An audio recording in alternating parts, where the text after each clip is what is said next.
जय माँ मंगला गौरी माता। आज हम मंगला गौरी व्रत कथा, व्रत का पूजा विधि कैसे करें, सब कुछ हम आज इस वीडियो में बताएंगे, तो पूरा वीडियो जरूर देखें। पूजा विधि। श्रावण मास के मंगलवार के दिन ब्रह्म मुहूर्त में जल्दी उठे, नित्य कर्म से निवृत्त होकर साफ सुथरे धुले हुए अथवा नए वस्त्र धारण कर व्रत करें। माँ मंगला गौरी यानी कि पार्वती जी का एक चित्र अथवा प्रतिमा ले, फिर निम्न मंत्र के साथ व्रत करने का संकल्प ले। मम पुत्र पौत्र सौभाग्य बुद्धिये श्री मंगल गौरी विद्येथे पंचवर्ष पर्यंत मंगला गौरी व्रत मह करिस्मे। अर्थात मैं अपने पति, पुत्र, पौत्र, उनकी सौभाग्य वृद्धि एवं मंगला गौरी की कृपा प्राप्त के लिए इस व्रत को करने का संकल्प लेती हूँ। तत्पश्चात मंगला गौरी के चित्र या प्रतिमा को एक चौकी पर सफेद फिर लाल वस्त्र बिछाकर स्थापित किया जाता है। प्रतिमा के सामने एक घी का दीपक जलाएं। दीपक ऐसा हो जिसमें 16 बत्तियां लगाई जा सकें। फिर कुंकुमा गुरु क्लिप्तांगा सर्वाभरण भूषिताम नीलकंठ प्रिया गौरी बंदे हो मंगला हयाम। यह मंत्र बोलते हुए माता मंगला गौरी का षोडशोपचार पूजन करें। माता के पूजन के पश्चात उनकी सभी वस्तुएं 16 की संख्या में होनी चाहिए। 16 मालाएं, लौंग, सुपारी, इलायची, फल, पान, लड्डू, सुहाग की सामग्री, 16 चूड़ियाँ तथा मिठाई अर्पण करें। इसके अलावा 5 प्रकार के सूखे मेवे, 7 प्रकार के अनाज धान्य जिसमें गेहूँ, उड़द, मूंग, चना, जौ, चावल और मसूर आदि चढ़ाएं। पूजन के बाद मंगला गौरी की कथा सुनी जाती है। इस व्रत में एक ही समय अन्न ग्रहण करने की पूरे दिन माँ मंगला यानी कि पार्वती की आराधना की जाती है।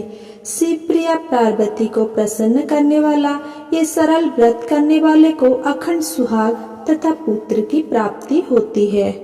तो चलिए आज सुनते हैं मंगला गौरी व्रत कथा।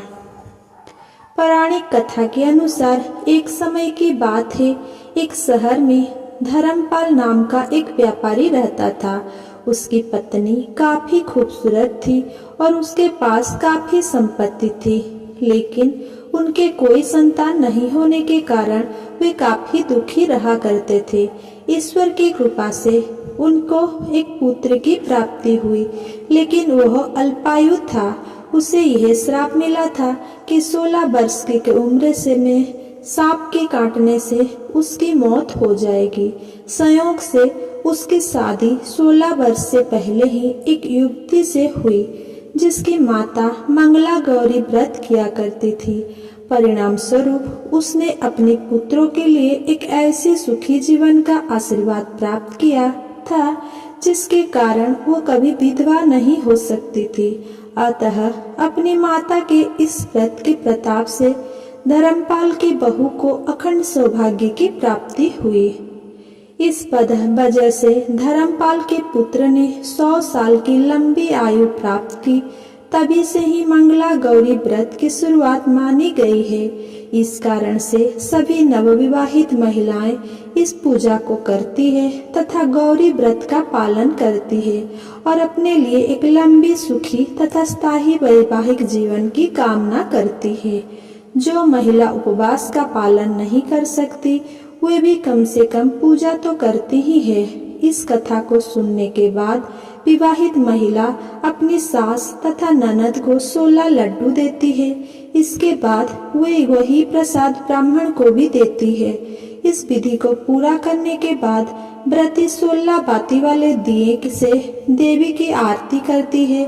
व्रत के दूसरे दिन बुधवार को देवी मंगला गौरी की प्रतिमा को नदी पोखर में विसर्जित कर देती है, और अगर आप मंदिर में करते हैं तो घर में भी आप पूजा करके कर सकते हैं।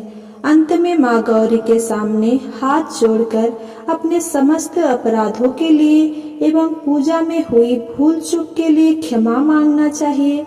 इस व्रत और पूजा को परिवार की खुशी के लिए लगातार 5 वर्ष तक किया जाता है। अतः शास्त्रों के अनुसार ये मंगला गौरी व्रत नियमों के अनुसार करने से प्रत्येक मनुष्य के वैवाहिक सुख में बढ़ोतरी होकर पुत्र पौत्रादि भी अपना जीवन सुख पूर्वक गुजारते हैं। ऐसी इस व्रत की महिमा है। अगर मेरा ये वीडियो आपको पसंद आया हो तो मेरा वीडियो को लाइक, कमेंट, शेयर करें एंड मेरा चैनल को सब्सक्राइब करें। धन्यवाद।